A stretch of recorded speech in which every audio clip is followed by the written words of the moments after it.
Linux on your machine for the first time, and we're going to cover all of that in today's video. It's going to be a little bit lengthy because it's going to be a step-by-step guide from finding the certain Linux distro that you're looking for to creating that USB media in order to boot from it, and then of course installing the Linux operating system itself. So with that being said, let's head on over to the computer and get started.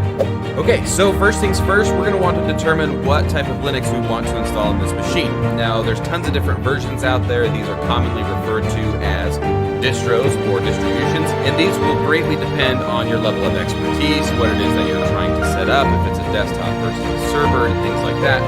So you'll want to kind of do some research and find out exactly what your plan is, and then once you have that, you can go to Google like you've got on the screen here, and you can look for a certain Linux distro. Now, today I'm going to be using Ubuntu, as it is a great place to start for beginners. It's based on the Debian platform, which is another different distro of Linux. We're going to start there just because it's a nice place to be. So, of course, your choice may vary. I will leave some links down below that list out different ones or different websites that you can use to kind of do some research, finding out what type of distro that you want.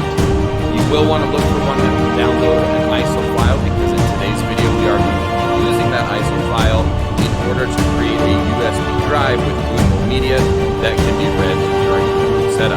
So you can see again on the screen here, I've got Linux distro, just type in Google, it comes up with a ton of different options. We've got Ubuntu, Arch Linux, or Ubuntu. You can do your research, find out which one that you're looking for, but I would recommend starting with Ubuntu before Linux. So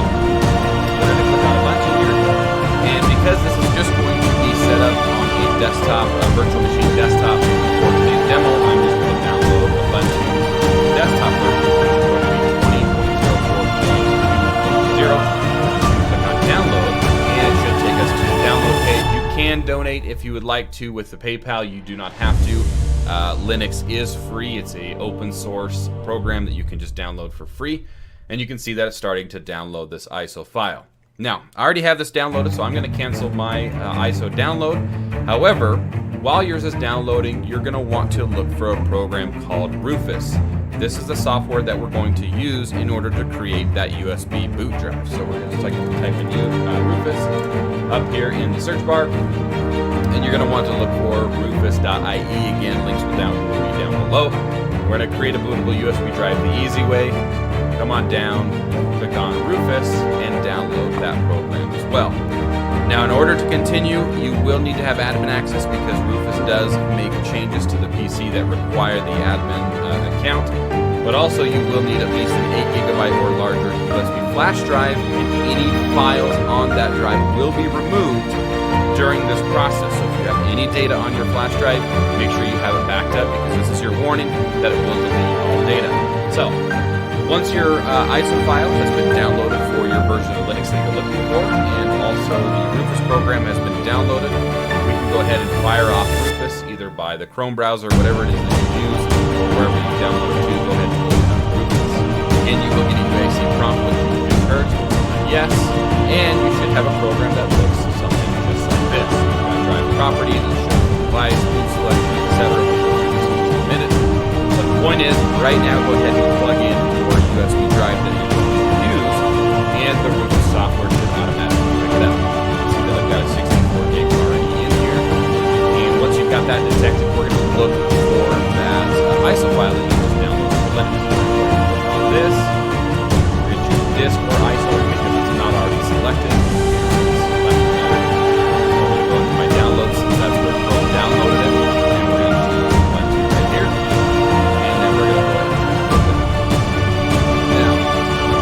that things have changed for a partition scheme. It's got MBR, BIOS, Giphy, whatever settings it is set, go ahead and leave those alone. Those are perfectly fine. And of course, you can label this whatever you want. It's going to format that drive and create the necessary file system in order to create that boot drive. So, again, leave everything as default. From here, you can just go ahead and click on Start.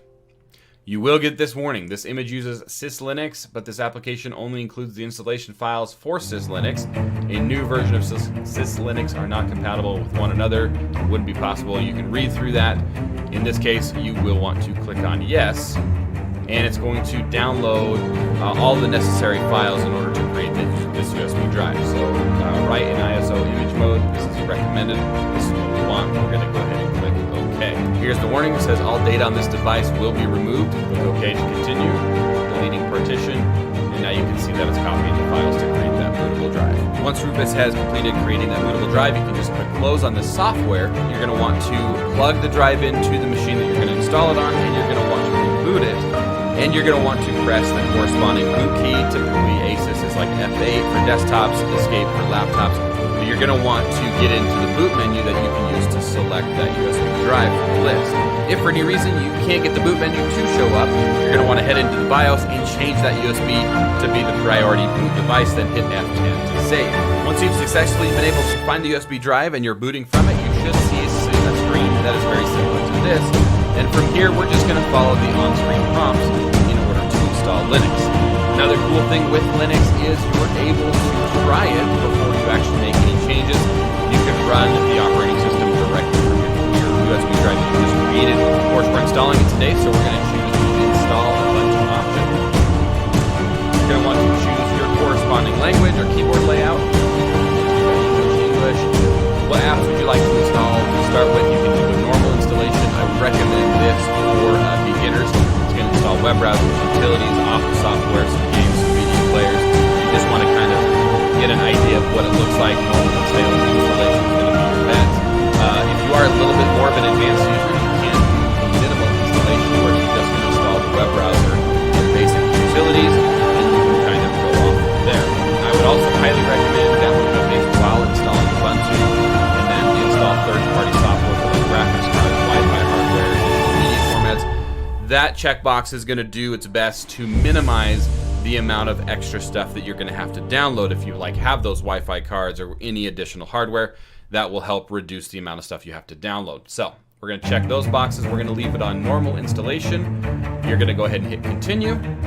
This computer currently has no detected operating system. We are just installing this on its own. We are not installing this in today's video side by side like another OS like Windows. I will be creating another video on that just because that does go a little bit more in depth. So today we are just installing Linux by itself on a computer with no other operating system. So from here, if you want to erase disk, install Ubuntu just to go in, get it done, see what it's all about, you'll want to choose the erase disk and install Ubuntu option. Otherwise, again, if you're an advanced option, you can do something else, and this will allow you to create or modify those partitions in order to kind of maximize your space. Today, we're just going to choose the erase disk and install Ubuntu, and we're going to left click on install now. If you continue the changes listed below, will be written to the disks. Basically, it's just a warning. Anything on there will be erased. Make sure you're installing this on a drive that's got nothing else on it. We're going to go ahead and continue. Where are you? You're going to want to choose rough location of your time zone, so you can set the time correctly. Boise is perfectly fine from where I'm at, still the same mountain time zone, and we're going to hit continue. Who are you? This is where you're going to want to, of course, start creating the accounts for it. So we're just going to say demo test, give the computer a name, demo test VM. This is on a virtual machine. Pick a username, that's fine. Demo test 1. Check mark once you've got the corresponding or the matching password. You can log it in automatically, or you can make it where you require a password to log in. Log in automatically, and we'll hit continue. From here, almost finished copying files. You're just going to let this process go. It's going to find all the files you need. It's downloading the other files. It's just going to go through and finish the setup. Then, of course, once the install is complete, you can just left click over and say restart now. Errors, everything looks good, the operating system is set up. There we go, we've got the Ubuntu logo loading, and there it is. You can connect your online accounts from here. You can click on skip. Live patch, you can read through this, click next, help improve. If you don't want to do that, you can click no, don't send system information, click next. Location, we'll leave that off. Are you ready to go? You can use software to install apps like this. So again, you've got a app-like basis where you can use software for now, where it's got Discord and Skype and Spotify. Pretty cool. Click done on that, and you've installed Ubuntu. And from here, you can just go through, explore whatever it is that you need to on it. You can go in and start downloading different programs on it. You can open up the terminal and start testing it out with that, and just start having yourself a ball when it comes to Linux. Because Linux is pretty cool. I wish it was a lot more supported, but this at least gets your people at least finding out what type of Linux distros you like and having a little more fun with it. And that is all there is to it. Hopefully by now you're able to get your Linux distro installed on your machine. If you do have any comments or concerns, if you're having some issues, certainly put that stuff down in the comments. I'll try to get to each and every one as much as I can. Of course, if you have other ways of installing Linux, I'd love to hear about your feedback on that as well. Please post those in the comments too. Anyways, that is going to wrap up this video. Thank you guys all so much for watching. I hope you liked it. You got something out of it. Like I said, hopefully you were able to install and you can enjoy your new Linux operating system. If you did, be sure to, of course, like, share, and subscribe. Those three things certainly help us grow our channel.